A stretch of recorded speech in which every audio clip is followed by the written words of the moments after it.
So the last lesson to the statistics part of this chapter is talking about making predictions using good samples. We've kind of done some making predictions before that, like, for example, if 5 out of 30 students in our class had a dog, we could make a generalization and say how many students out of the 800 at our school would have a dog.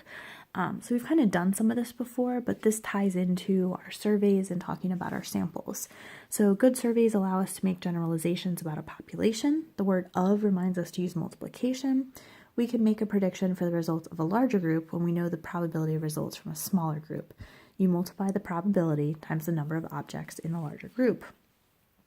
So a store sells three types of pants: jeans, capris, and cargos. The store workers survey 50 customers at random about their favorite type of pants. The responses are to the right. So there's 50 total here. If 450 pairs of pants are ordered, how many should be jeans?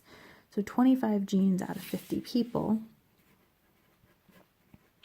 We can take that and just multiply it by the 450.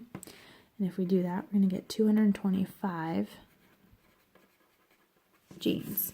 You could also, if you're more comfortable, set up a proportion that 25 out of 50 is equal to X out of 450. It's going to give you the same exact answer. Example 2, a survey found that 15% of people do not use emojis in their text messages. Predict how many of the 2,450 students at Washington Middle School use emojis. So 15% do not. That tells me that 85% do. So we need 85% of the 2,450 students. Change that to a decimal and multiply.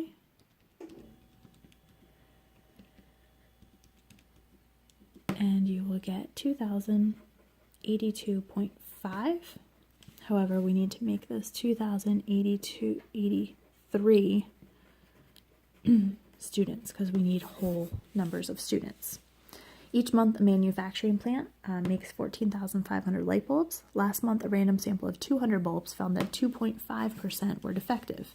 Estimate the number of defective bulbs that were produced last month. So there's 14,500 in a month, and 2.5% were defective.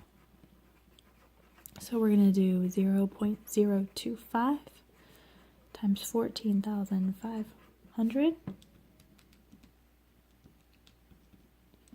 And that'll give us 362.5. So again, 363 light bulbs. Okay. Last, number 4 here, last example. The students in Mr. Blackwell's class brought photos from their summer break. The table shows how many students brought each type of photo. Always find your total. So this is going to be 10, 17, 28 total students. So what's the probability the student brought a photo taken at a theme park? So theme park would just be 11 out of 28. And there are 560 students at the school where Mr. Blackwell teaches. Predict how many students would bring in a photo taken in a theme park. So we can take 11 out of 28 and just go ahead and multiply it by 560. That'll give us 220